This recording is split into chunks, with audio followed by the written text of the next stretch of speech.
For years, flying has become cheaper than ever before.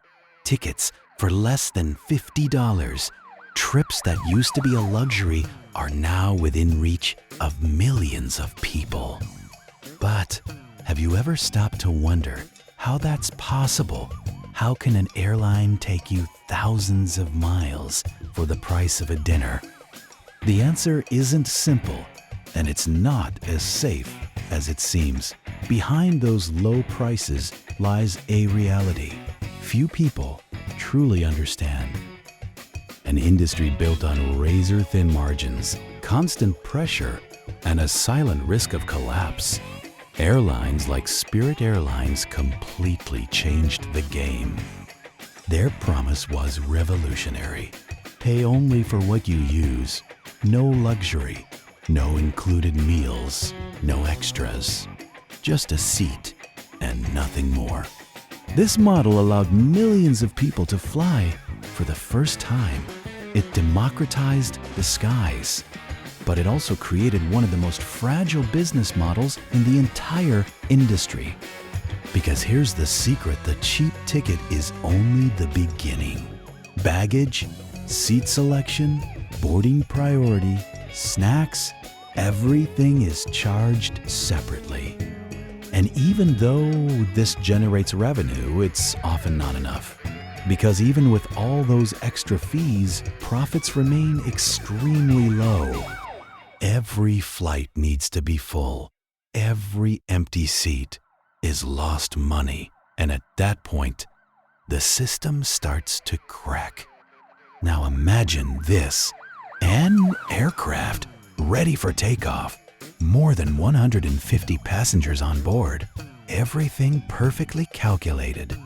But suddenly, fuel prices rise. And not just a little, a lot. Fuel alone can represent up to 30% of the total cost of a flight. And when it increases, profits disappear. But that's not all. There's also constant maintenance, pilot and crew salaries, airport fees, and highly complex daily operations. Everything goes up except ticket prices. And that's where the real problem begins. Because while low-cost airlines struggle to survive, they're not alone in the sky. Giants like American Airlines and Delta Airlines are also competing, and when they want to, they can lower their prices too. But with one big difference, they offer more comfort, more flexibility, and more reliability. For many passengers, the choice becomes obvious. And that leaves low-cost carriers trapped in a battle they don't always win.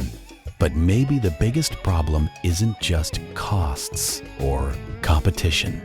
It's the customer experience.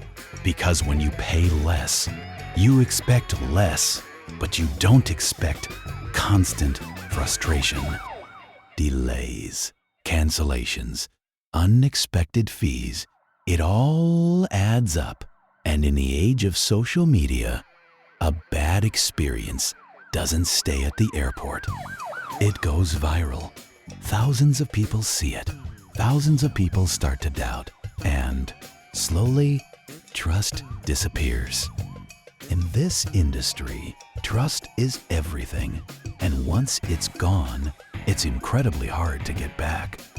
Now, put it all together, extremely low prices, rising costs, unhappy customers, and intense competition. And you get an industry operating on the edge.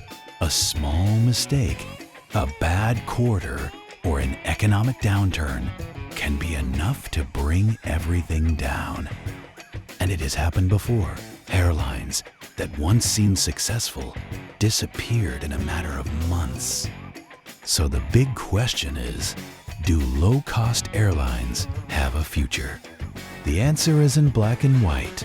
As long as there is demand for cheap flights, this model will continue to exist. But not all of them will survive.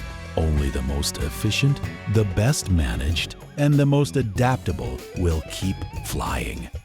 Because in the end, cheap flights are not a miracle. they are a delicate balance between cost and survival. A system that works until it doesn't. So next time you see an unbelievably cheap flight, think twice. Because someone, somewhere, is paying the real price. And it might not be you, at least not yet. If you enjoyed this video, make sure to like and subscribe for more aviation content. Because here, we explore the truth behind the skies. Signing it.